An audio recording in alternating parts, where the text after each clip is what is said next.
What is up, everybody? Welcome back to the Phaithful Phanatics show live here on DSM Media. I am your host, Dylan Davis. To my right, my faithful co-host, Matt McGinty. And today we are joined by a very special guest, 97.5, the Phanatics' own Connor Thomas. Fellas, what a weekend it was for Philadelphia sports. Again, it is yet another Victory Monday here on the show, but unlike most Victory Mondays or the previous 4 Victory Mondays, we are going to kick this show off with some Phillies talk because your Philadelphia Phillies are headed to the NLDS after sweeping the St. Louis Cardinals in the wild card round, and playoff baseball is being brought back to Citizens Bank Park for the first time in over a decade. And Connor, we're going to start right here with this team, man, because it wasn't like the Phillies survived, right? It's not like the Cardinals played bad baseball. They made a lot of mistakes, and the Phillies escaped wild card weekend. They took the fight to St. Louis. Their pitching overall was spectacular, but more specifically, their starters in Aaron Nola and Zach Wheeler were just as dominant as you could possibly imagine. They held the Cardinals' heavy hitters in check. Goldschmidt and Arenado were a non-factor. Albert Pujols, who the broadcast talked about 9,000 times over the 2-day span, was a non-factor. So before we get into anything, just give me your raw emotion, your raw thoughts and takeaways from this series. Well, first of all, thanks as always for having me, guys. I appreciate it. Man, my raw emotion for the series was just elation, pure elation. It was awesome. And it kind of felt like it's funny. I'm making this comparison for the first time. This is just something I literally thought of because you were talking about the Birds to start. That game against the Arizona Cardinals, we came out of it kind of like, okay, well, they didn't play remotely up to their ceiling, got away with a win. Even though like winning the first playoff series in 11 years is just like, that's awesome. That's a huge moment. And that takes a lot to do. Like, it's not easy to win playoff series. I don't think the Phillies played remotely up to their ceiling too. So my immediate takeaway was, man, the offense wasn't that good. Outside of the 9th inning in game 1, they didn't really do anything crazy or string hits together or even string at bats together because they didn't even string hits together in that inning. Yeah. And they won 2 games against a quality opponent. Wheeler looked good. Nola looked good. Like, when this team has their best players playing, they're going to be a really tough out. But, and I was just talking about this on the Locked On Phillies podcast that I do. There'll be a new episode tomorrow where I talk to the guy who covers the Braves for Locked On. And I was telling him, I was saying, when you get into a 5-game series, though, you're going to probably have to have Bailey Falter throw. Ranger Suarez is going to throw game 1.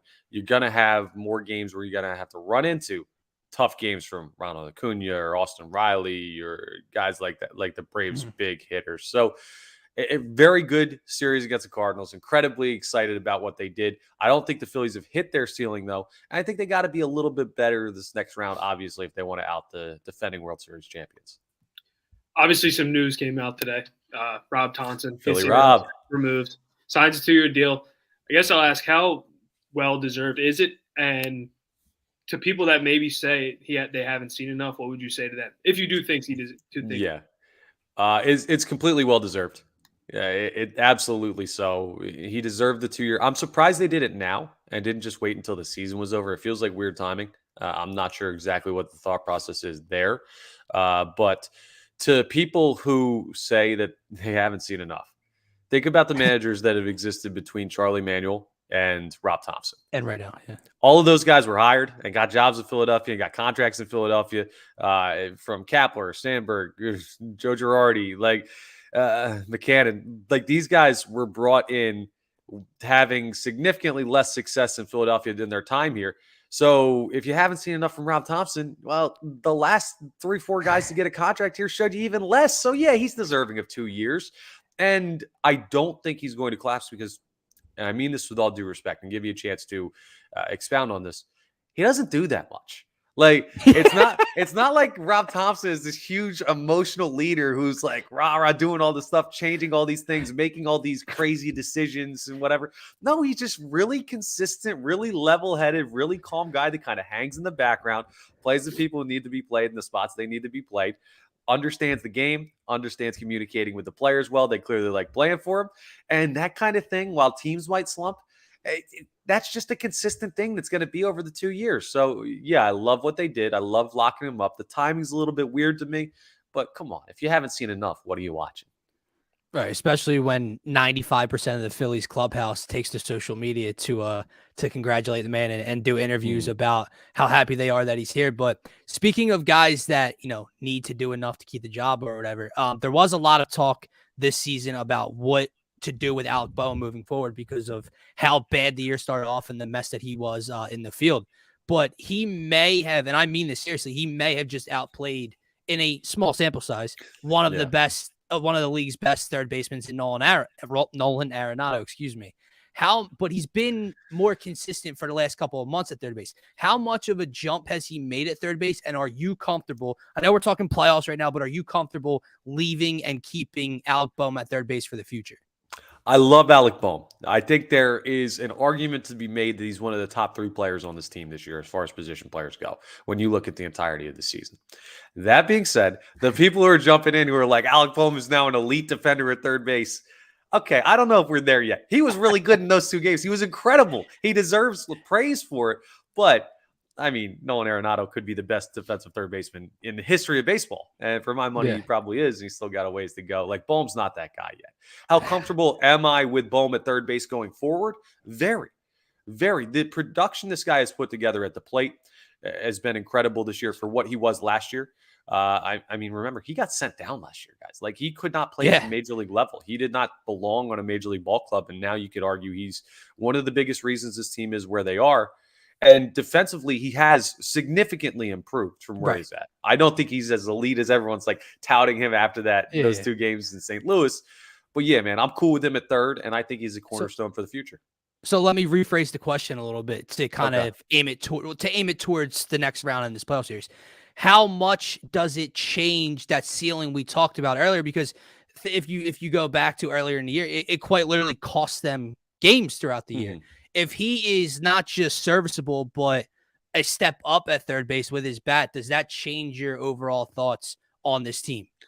It's tough because you need so much in a playoff series to be able to win. And I think to beat a team like the Braves with how consistently good they are, it's going to take so much more than Alec Boehm. So I don't know how much one guy, even if that guy is Bryce Harper, affects the ceiling.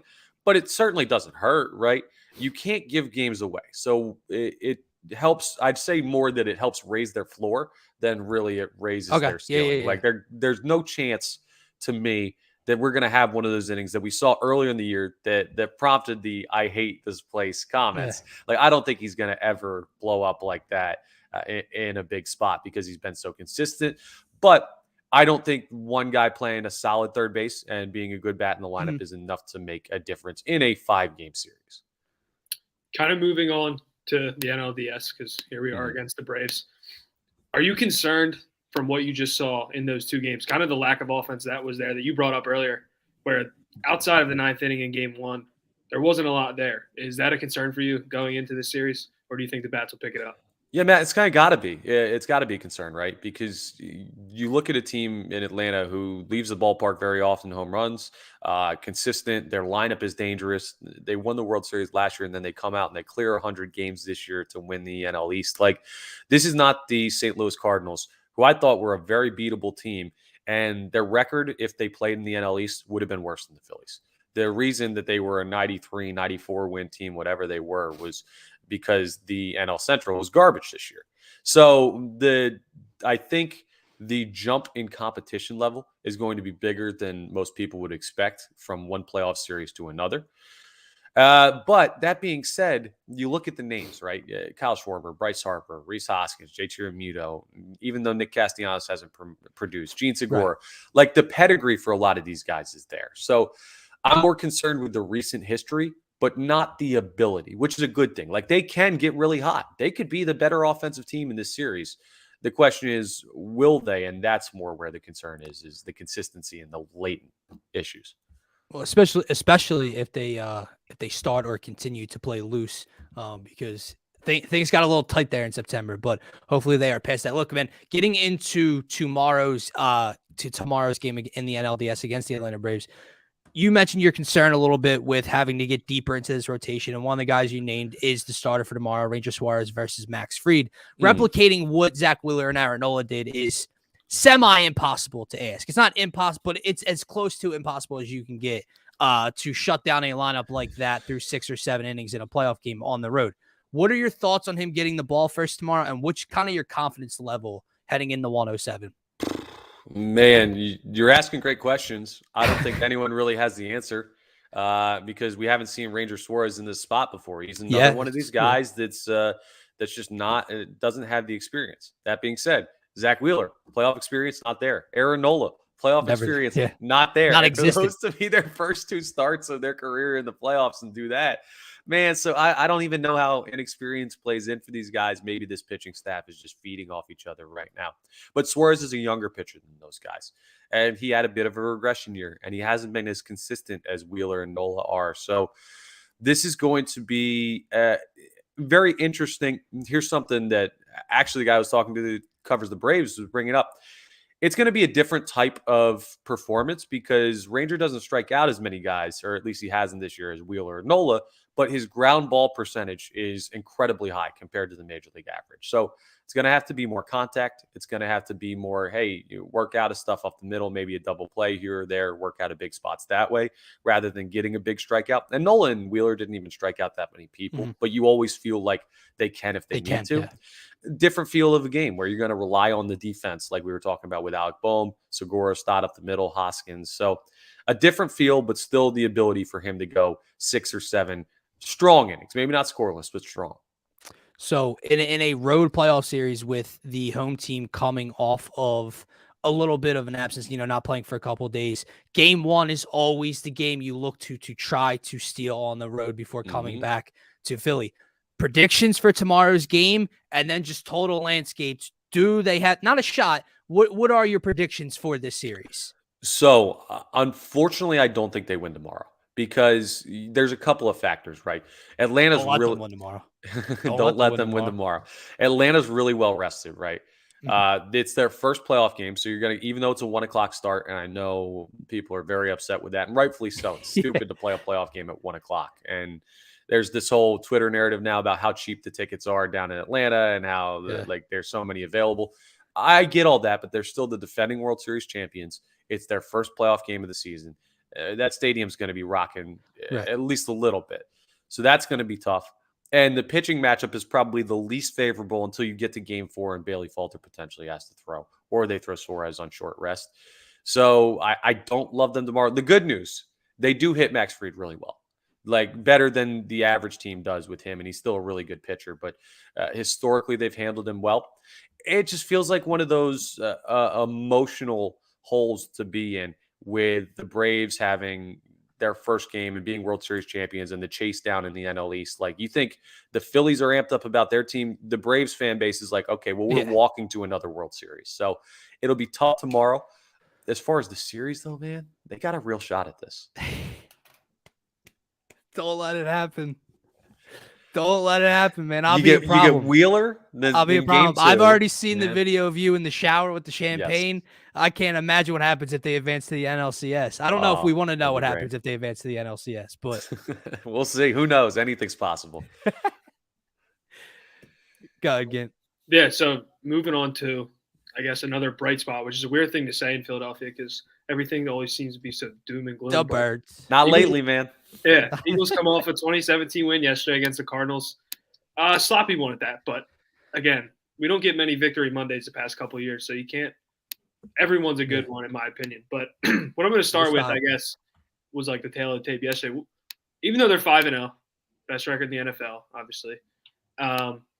What's your biggest red flag that the Eagles have shown so far this season? I'll tell you, and it literally just came up yesterday.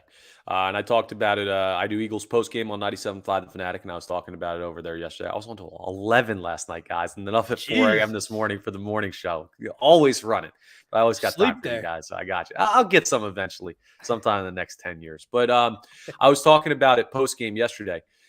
The biggest knock last year on the defense was when they played a good quarterback, they crumbled.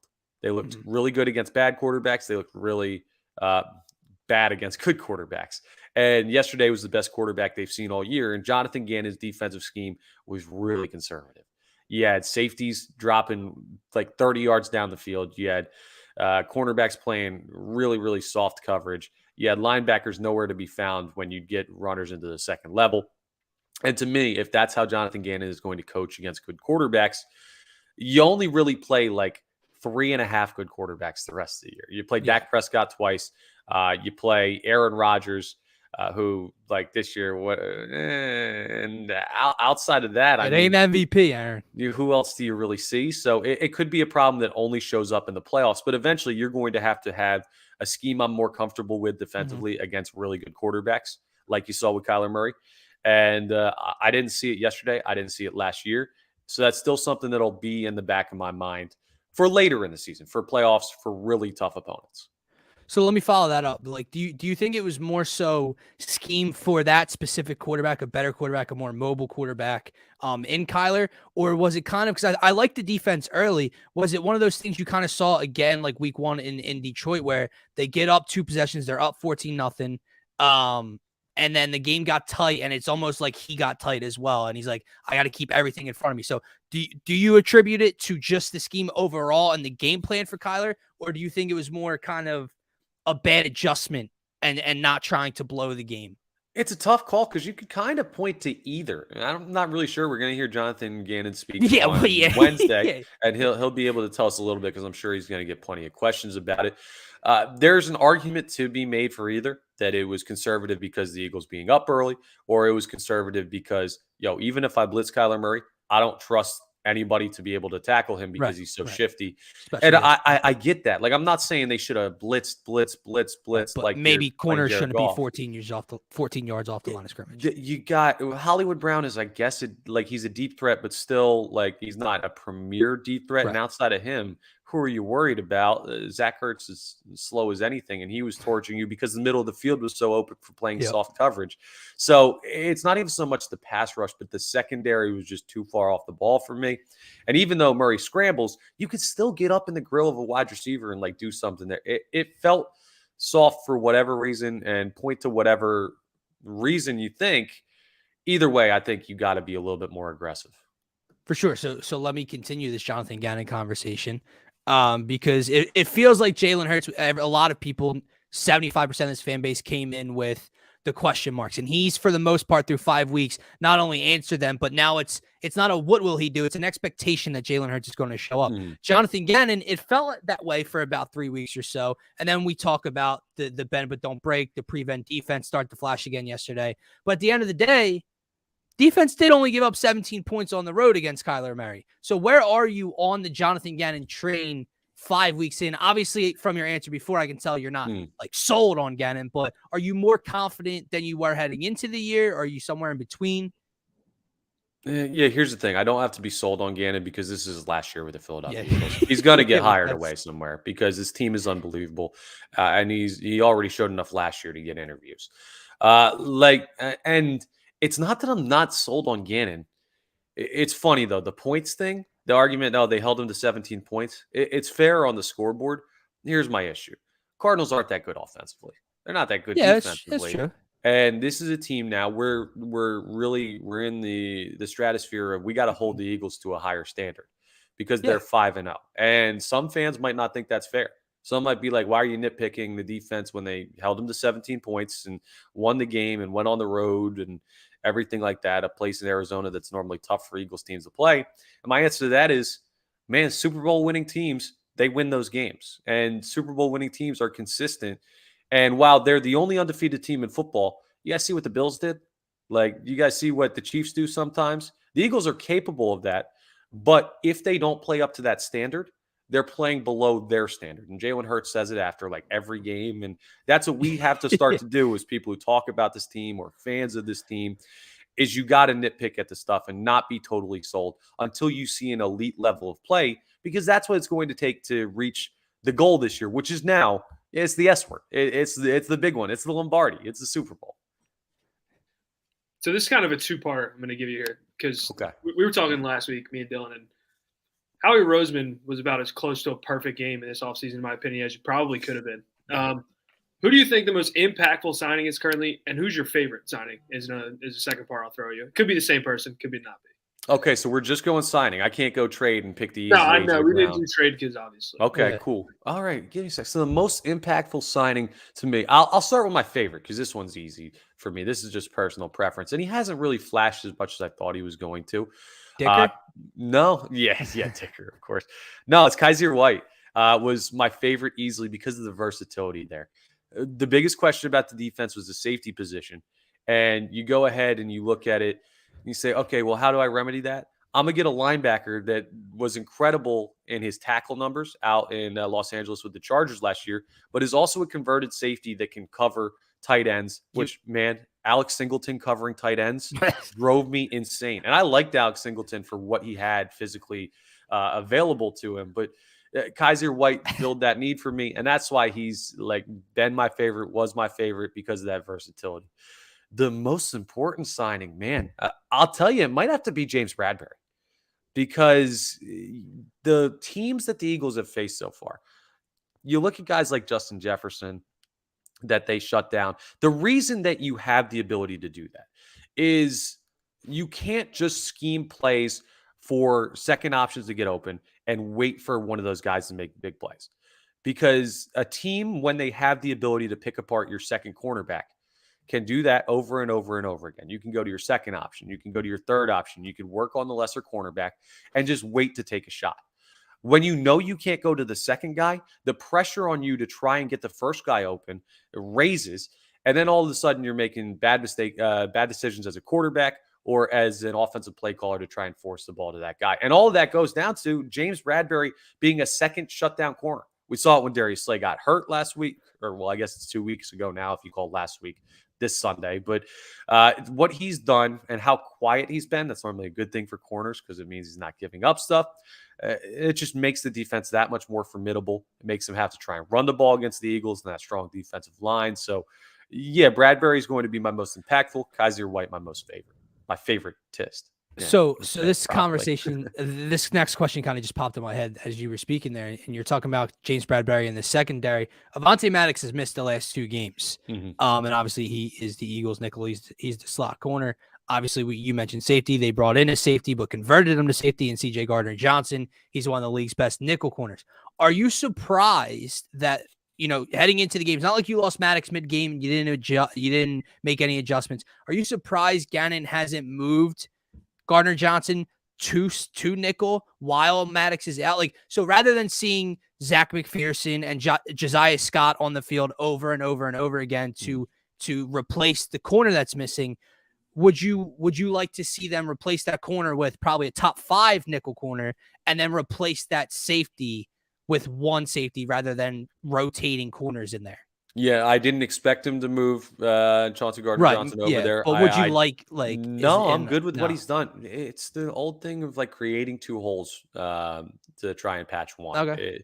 It's just, if you do that, who do you have back there playing safety? Like, is it Kayvon Wallace? No, that's fair. I'm not comfortable with him back there. Meanwhile, we just talked about how good the outside corners are. We talked about how good Kaiser White is in linebacker coverage. Makes the life easier of the nickel And Kaiser corners. White hasn't even been your best linebacker. TJ Edwards is having an incredible season. He had a rough day in coverage yesterday, but still, it's just why create a second hole to try and patch the first one when you feel comfortable about what you're doing. And I also think the strength of the opponent may have some factor in there. Looking at the teams you're playing, there weren't like any options where there were Rondell really Moore's not exactly. switch things up. It's not scaring me. So I like what he's done so far with that. I totally agree with how they're handling it. All right, man. Final minute or so here to have you on. Don't want to take up too much of your time. Need you to go take a nap, get prepared for tomorrow. So now we've seen this team through 5 weeks, and I know you brought up the S word. That is kind of the expectation when you start the year 5-0. You're the last remaining unbeaten team, but you have picked out some of the flaws through the first 5 weeks. What is the ceiling of this team? And also, it's Dallas week. I feel like that's getting overshadowed a little bit with the Phillies coming home this weekend. But early predictions for Sunday. I know it's only Monday. And then what is the ceiling of this team now that they are 5-0? Okay, so I'll start with the ceiling of this team. Ceiling of this team is clearly 17-0. The first team to ever go 17-0. They win all the way through and they go to the Super Bowl. Now, the ceiling of this team is a Super Bowl championship. Like, they are undefeated. They have the best record in the NFL. They've won in every way imaginable, and it's only been 5 games. Yeah. And the things they do well are things that are consistently repeatable. Like, they're going to be good in the trenches. Jalen Hurts' legs are going to be good. Like, even if the weather sucks like it did against Jacksonville, you're going to be able to run the ball. You can run the ball on anybody. A.J. Brown's always going to be open, even though he kind of disappeared in the second half of this most recent game against Arizona. So, yeah, they're not going to go undefeated, guys. They're not actually going to go 17-0. I'm obviously kidding there. But this team can win 13 games, 14 games. They absolutely should win the NFC East, in my opinion. They can easily be the top seed in the NFC. And if you go in like that, well, the expectation then is you're the best team in your conference, go to the Super Bowl. So that's the ceiling. As far as predictions for Dallas, it depends on one guy to me. Is Jordan Mailata playing in the game or not? Because Micah Parsons is the defensive player of the year to this point. I know most of the time he's going to be lined up over Lane Johnson. That's a side that he plays on. Right. But if I'm the Dallas Cowboys, I'm putting him over on Driscoll rather than putting him up against Lane Johnson. And it's not exactly the same thing for defensive players. Like, how if you swap left tackle, right tackle, it's like backward. It feels backwards. It's like writing with your offhand is how linemen have described it before. It's not exactly the same for edge rushers because those guys are taught how to vary a little bit more. You flip those guys around from play to play. So if Mailata is there, I feel a lot more comfortable about protecting the edge. If he's not, well, that Dallas defense is pretty darn good, and that makes me a little bit worried. I still think the Eagles win the game because it's home, because it's prime time, because the environment at the Link is going to be incredible, and because it's either going to be Cooper Rush or a rusty and still partially injured Dak Prescott, and I'll take Jalen Hurts over both of those options right now. So it'll be a win, but this is not going to be, in my mind, a stress-free game. I think it's going to be pretty similar to what we saw. No style points for this one? No, just find a way to win and find a way to make sure that you're not tied for the division title. Like, you would be technically in second place in the division if you lose this game because Dallas would have the head-to-head tiebreaker. I don't want to see Dallas at the top of the NFC East, so find a way to win the game, all right? No, especially when I said stick a fork in them after week 1 and Dak went down. So, yeah, that's not great right now. Not looking fantastic, right? But now I'm with you. And the only counter argument for Dallas's pass rush is a mobile quarterback and his escapability. And it's probably something that Dallas, who have they played so far? They beat Joe Burrow, Carson Wentz, Daniel Jones, Matt Stafford. Can't move at all. So, but then again, the one guy that can move at the end of the day is Daniel Jones, who I get he's 4-1 as well. He kind of can, but also he's just good if he gets in open space. He's not really escapable in the pocket. He's more if he breaks something, he's just fast. Right, but then he falls over. Not shifty. We know the movie. We've seen it before. But my man, guys, thank you, Connor. Thank you so much for coming on again. Go take a nap, guys. Check him out on Twitter if you don't already. I don't know why you don't. At Connor Thomas 975. Check him out on the Phanatic. You there every Monday through Friday? Monday through Friday on the weekends, John apparently, Cage too. show. I do Saturday shows. I do Eagles post game over there. I'm the host of Locked On Phillies podcast. You got a bet in there? Content for I do. I'm actually sleeping there because after the Dallas game, I'll be on till 1 a.m. post, and I'll be back in at 4 a.m. for the John Cage show in the morning. So I will be sleeping at the studio. But hey, man, that's what you got to do to get the content out there for the folks. There you go. We love it, my man. Thank you so much, and go get yourself ready for one of the best weekends in Philly sports history that I can remember. Dylan, Matt, fun as always. Go Phils, go Birds. Go Phils. I'll talk to you guys. All right. Thanks, brother. See you. Appreciate you, guys. That was Connor Thomas from 97.5, the Phanatic, getting a lot of good stuff there. It was funny, man. He's a very optimistic guy. He's a great follow on Twitter. He's a funny follow on Twitter. Very knowledgeable, but it felt there was some hesitancy there, right? Like it felt like he's all like he thinks the Phils can win the series, but he thinks the Eagles can win the Super Bowl, but it's how you have to be as a Philly sports as a Philly fan. Yeah, things aren't supposed to be this good, and we're riding the high right now, man. We're riding. It's taking your lumps, man. But so hold on, let's go backwards now. We started Phillies, we finished Eagles with Connor. I want to start Eagles, finish Phillies with you, and then we'll wrap the show up. So he brought up a very interesting and a very good point, talking about this Cardinals win, and comparing it to what the Bills were able to do and what the Chiefs did to the Bucs. And I get there's impressive performances, but at the end of the day, great teams, good teams, just find a way to win. And my favorite I think it was, I forget who tweeted it out, but my favorite takeaway from this game was this. Did the Eagles look beatable yesterday? Yes. But every other team in the league has been beaten. There's a difference. There's a big difference. Every team at one point or another looks beatable.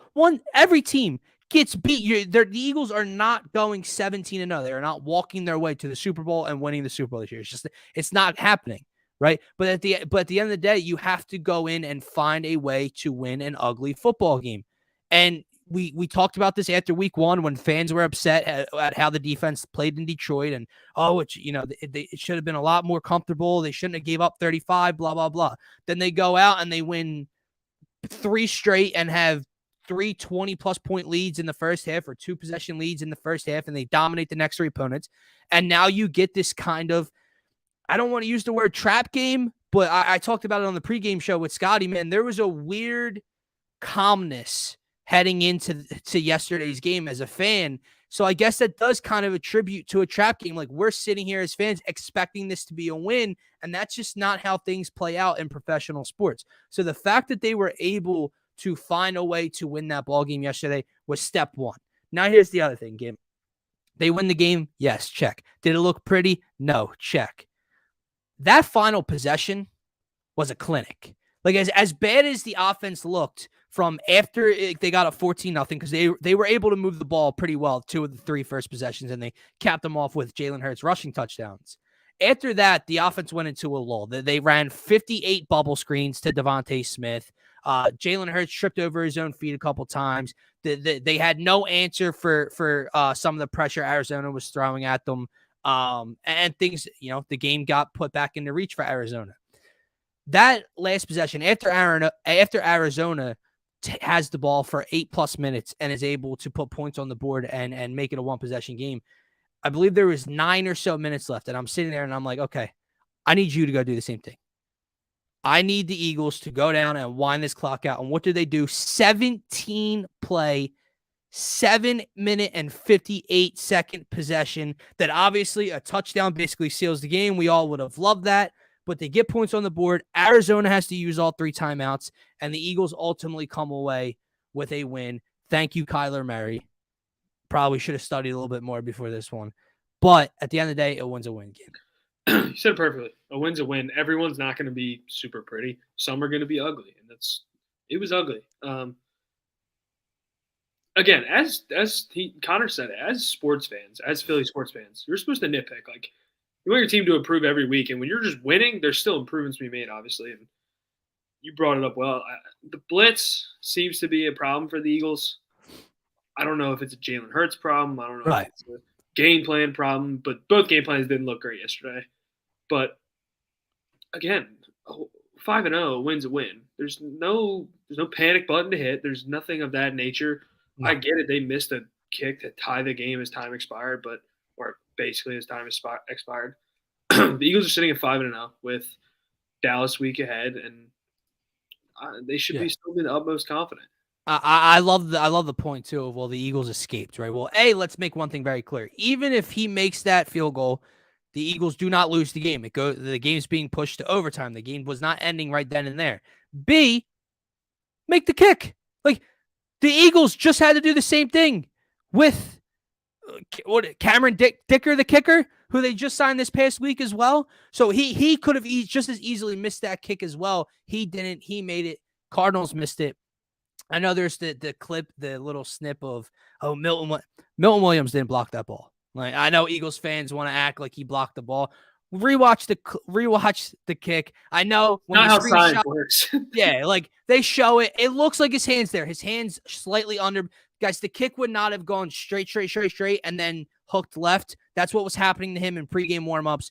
Like you just said, physics does not work that way. Again, the ball would not have stayed on that trajectory. But nonetheless, caps off to Milton Williams, I guess, because half the fan base thinks he got a hand on it. But you mentioned the blitz, and it is that. I guess it's another red flag we can kind of have is what is the problem? Whether it's protection, whether it's pre-snap read by Jalen Hurts, whatever it is, Detroit did it week 1, and when the Cardinals wanted to in the second half, they did it in week 5. they're showing you exactly what's coming. There's no disguise to this. They are loading up, edge rusher. They're bringing 6 or 7, and they're coming after you. And the Eagles do nothing pre-snap. Every time it's like a broken play. Hurts, throws it at the feet, throws it away, escapes, whatever the case may be. You have to find a way to react to that pre-snap.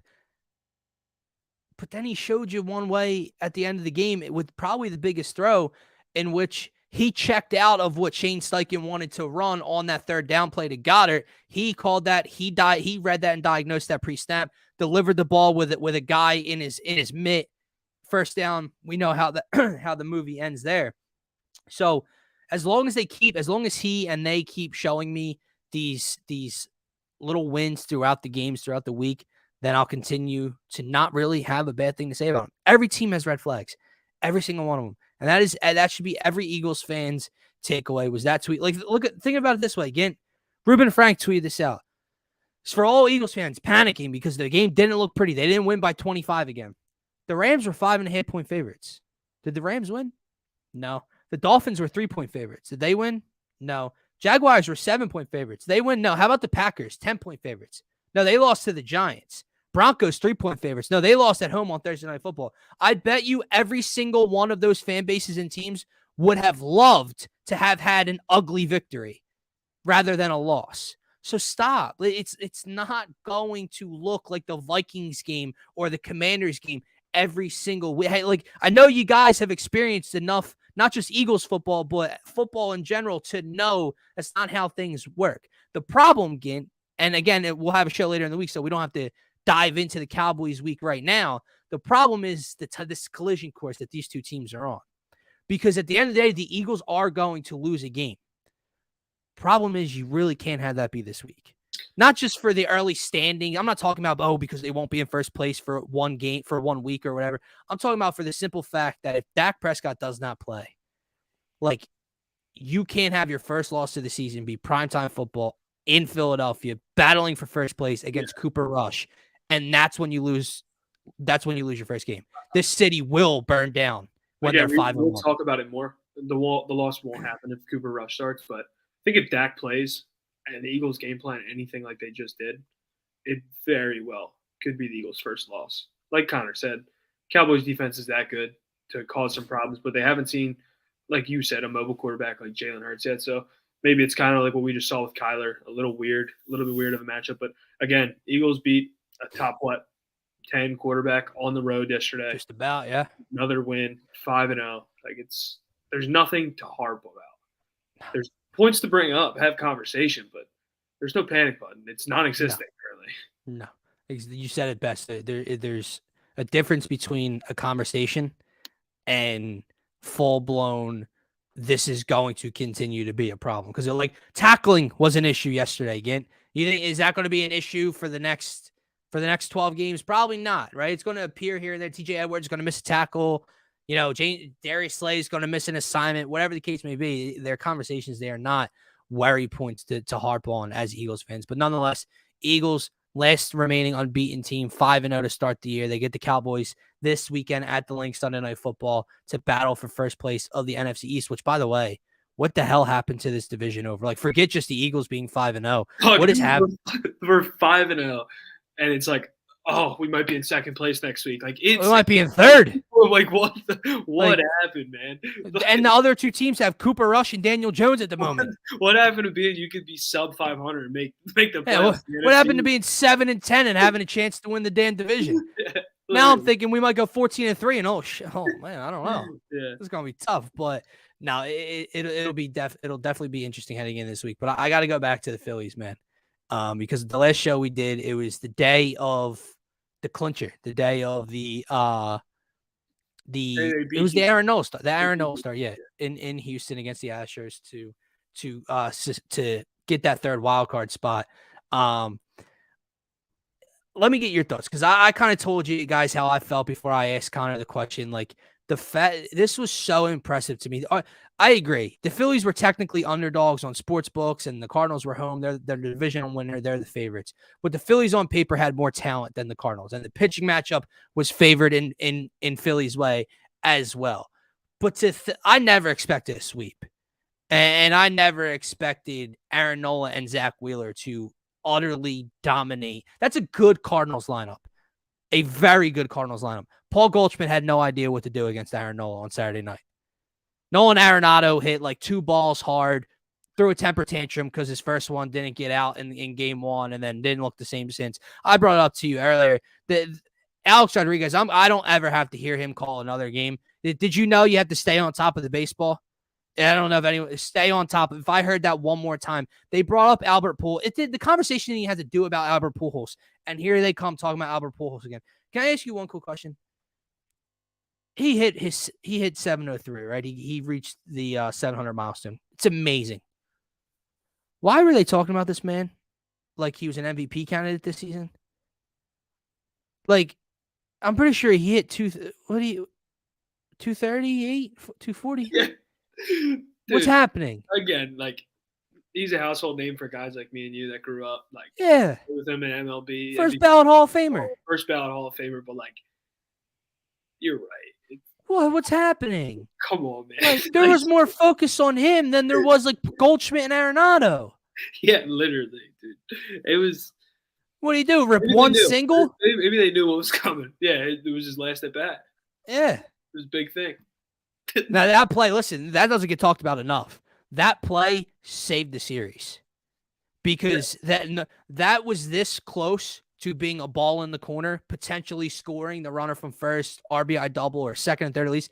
Yeah. That ricochets off the wall right to Kyle in left field. Yeah. Boom, gets it in. It's only a single out of the inning the next at bat. And he's so slow. Like, it's amazing. When he gets doubled up. He's double. Yeah, when he got doubled up, I was watching. Man, like, was he halfway down the line? Double pumped. I was like, oh, he isn't going to get him. He threw him out. I said, yo, was he even running? Like, dude, I can't believe he got thrown out on that, dude. Oh, my God. I was amazed. Like, everyone knows Albert Pujols ain't particularly fast, but that was, wow. Maybe it was time, man. Maybe Gene had to look for a second. Gene's like, oh, shit, hold on. There's a world where Gene called it and, like, probably thought, like, I'm not going to get this. I got to get this ball out. Yeah. Like, wait, what? Like, and then just I got a question. Like, this is all celebration over here, right? Like, all I'm thinking right now is, like, when did Kyle Schwarber learn to dance? Like, listen, we heard, like, this man was, like, he's the leader of the ball club. We heard kind of inklings about it throughout the year, but you never see it because, obviously, there's no – so seeing this man over the course of the last 7 days has been a phenomenon. Yeah. It's such good vibes. And it's amazing. Yeah. It's amazing, man. And that's why let's get into this game tomorrow, because obviously we're not going to have a show before 107 tomorrow. Whoever decided to schedule that one is we got to market the game to the younger generation. Well, newsflash, everybody, the younger generation's in school. Yeah, they'll be in sixth period. So I don't know the thought process there, but looking at this Braves series, man, it's obviously it gets a lot tougher. This is probably the Braves probably have the second or third best odds to win the entire thing in the MLB. Much better. Like we talked about how that's a damn good Cardinals lineup. This is another level of a lineup. This is another level of a pitching staff. And like Connor talked about pedigree. They have championship pedigree, obviously coming off of a World Series win last year. What's your confidence level? Say for game one at least, just because this is the one you have to pinpoint where this could be the one you steal. I'm confident, dude. Like I think this is bonus life, and I think that's really scary for a team for the team that's not in bonus life necessarily. Like I don't know how many I don't know the national media prior to that Cardinals series and who thought what was going to happen, but I don't know if a lot of people thought this is where the Phillies would be at this point, especially towards the tail end of the season. Like I think at the tail end, it was just please get in. I just want to see two games of Phillies playoff baseball. This is carefree baseball, and that's a scary thing for any team that is in the position that the Braves are. Again, clips 100 wins, won the World Series. Like this, this is dangerous territory. I mean, and like Connor kind of alluded to, like the names are there for the Phillies. Like the skill is there. You know what's there. Well, it's just like we mentioned, there wasn't a lot of run production outside of that ninth inning in game one against St. Louis, but they hit Max Fried, particularly better than the average team does. Than Like, most teams, yeah. You don't want a team to get confident. And Dylan, don't let it happen. Don't let it happen. Don't. That's Don't the headline of the next show. Don't let Ranger Suarez get a game 1 victory. I think what you just said, combining the two things you just said, is different than I think most postseasons for teams. Like there are talented teams that are supposed to be there and are in World Series contention, and then there are teams that have won a series and have nothing to lose. This is an interesting crossover because even though at times this team makes us want to pull our hair out and it didn't look good in midway through September, they weren't going to make the playoffs, etc. They're super talented, especially in their lineup, and they're top heavy in their rotation, and the bullpen has been freaking lights out, dude. So you have this weird intersection of a team that's playing with house money, carefree baseball, like you said, all the pressure's on the Braves, but also a highly talented team within their lineup. And normally you don't get that. So it's going to be very interesting to see what this lineup can do. Again, we talked about the streakiness of this Phillies lineup all season long. And so far in the playoffs, they've been on the cold side. Like you said, obviously they end up winning game 1, 6-2. Really wasn't 6-2. That doesn't tell the whole story. They end up winning a 2-0 shutout in game 2. They have not caught fire yet. Does that continue? Does it hit an upswing? I don't know what to expect. When I tell you I really have no predictions, dude, for tomorrow, I'm being serious. I have no idea. Obviously, we want to sit here and we want to believe and say the lineup's going to show up tomorrow. If I had to put money on it, I don't love the odds of the lineup showing up tomorrow on the road, game 1, day game against Max Fried. I don't love it. I would say they need the juice from the home crowd on Friday to show up. But then again, who the hell knows? Like, why not? That should be the motto for the rest of the way. Is just why not, dude? Because you have to attribute that series win to the 9th inning of game 1. Like, bottom line is, I don't know what you were doing watching that inning, but I'm sitting there and I'm like, this blows. The wind was completely knocked out of me. I'm sitting there just waiting for this pain to be over, and now all the momentum is on the Cardinals side heading into game 2. Win or go home for the Phillies. And like that, single, walk, hit by pitch. Gene Segura takes one across the Atlantic on the plate into right field for the lead. Sosa, mid-slide, is already waving himself safe. Like, the series turned around like that. I don't know what the Cardinals were thinking. Like that, we haven't discussed it at all. Trying to throw your closer, I know you're trying to do whatever it takes to get the win. You tried to throw that man for 5 outs, and he pumps 102. I don't know, like, what you guys think. Arms just don't operate like that. Yeah. So, like, were you really surprised when he lost all command of that heater in the top of the 9th? Because when it happened, it happened. Then this is the best part. Oh, his finger hurt. He hurt his finger. He's going to get an MRI after the game. They did a good scout job on that one. 40-minute intermission. Yeah, letting the bullpen warm up a little bit longer so he could throw more pitches off the mound and then bring them in. But listen, man, like I said, I don't have predictions, but I got to give one. It's going to come off completely homerish. I don't like them winning the second game. I want to have the belief that Zach Wheeler can come out and be that ace we need him to, but he just did that. I don't like the matchup against Kyle Wright. Wheeler has not been great all year on the road, and he's coming off a spectacular road performance. The game 2 isn't lining up for me. Tomorrow, I am in full belief that this is the game you have to jump on them. If you hit Max Fried well, that's something you have to be paying attention to. Ranger Suarez, he's not your ace. He's your number 3, but sometimes you get a spectacular outing out of the dude. I think the Phillies show up. They steal game 1, and they're coming back to Philly 1-1 on Friday, and that's all you can ask for. But I'll go with a win tomorrow. Here's, ready for this? Ranger gets into the 7th. Ranger throws 6 2/3, 2-run baseball. It's a 2-2, 3-2 game when he gets yanked, and then the Phillies find a way to put a couple more up on the board late in the game. I'll go Phillies win 5-3. Yeah, I'm with you. I think they do win tomorrow. It's just you're riding such a high, and the game's right here, which I think the Braves would almost rather the game be 3 days from now. And try to really settle things down. But you're jumping right into it. First game, 1 o'clock start. Maybe we are being homers. Maybe we'll get sent back to reality tomorrow because 2 weeks ago we were saying a lot different things than we're saying now. But I got to win tomorrow, and I think the Phillies put up 7 runs tomorrow. Don't let it happen. 7-2. Don't let it happen, man. Let me final question for the show. Not for tomorrow, yes, but for the series as a whole. And if they are able to get further, obviously we'll be breaking it all down as the weeks go on, hopefully. But who's got to be the guy offensively? Because like you said, you didn't see Bryce homered. We got that Bryce playoff moment. It felt like didn't do much else in that Cardinal series. Reese was abysmal in the Cardinal series. Schwarber loved the personality, loved the celebration.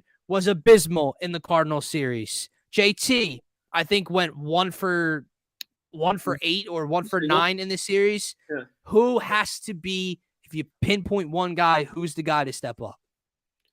It doesn't have to be him, but Nick Castellanos is going yard tomorrow. Put your money on it with everything you love. Nick Castellanos is going yard tomorrow. And it might be in the second inning. Yeah? It might be. I got to check out those odds then, man. I'll have to peep it. But nonetheless, the Phillies are in the NLDS, and it's a spot I never pictured them being. Like, I'd picture them getting in. Even when things weren't going well down the stretch, I never thought the Brewers offensively were good enough to catch the Phillies. I thought they'd get in. We were all hoping for a series win. Obviously, that happens. Maybe that's what Phillies management was waiting for too when they gave Rob Thompson the extension today, because it's like, hey, maybe their ceiling was a 1 playoff series win.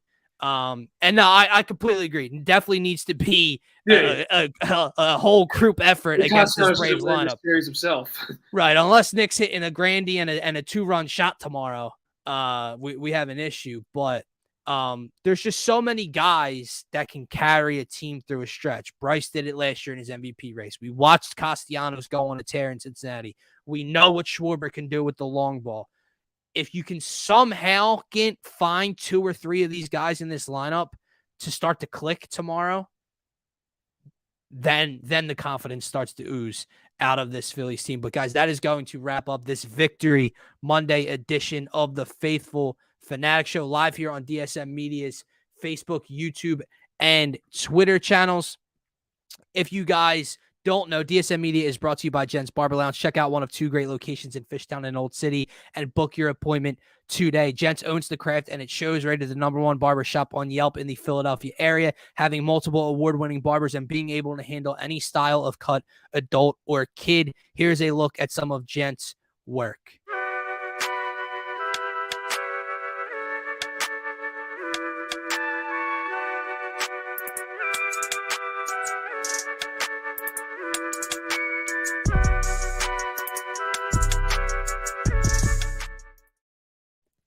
Again, book your appointment today at www.gentsbarberlounge.com. Also, check out our friends at Luxiden Jewelers at shopluxiden.com. Use promo code DSM at checkout for 25% off and free shipping. Again, that is promo code DSM at checkout, 25% off and free shipping. Check us out on Twitter at DSM_media. Have a great rest of your Monday. Go Phils, go Birds, and see you later.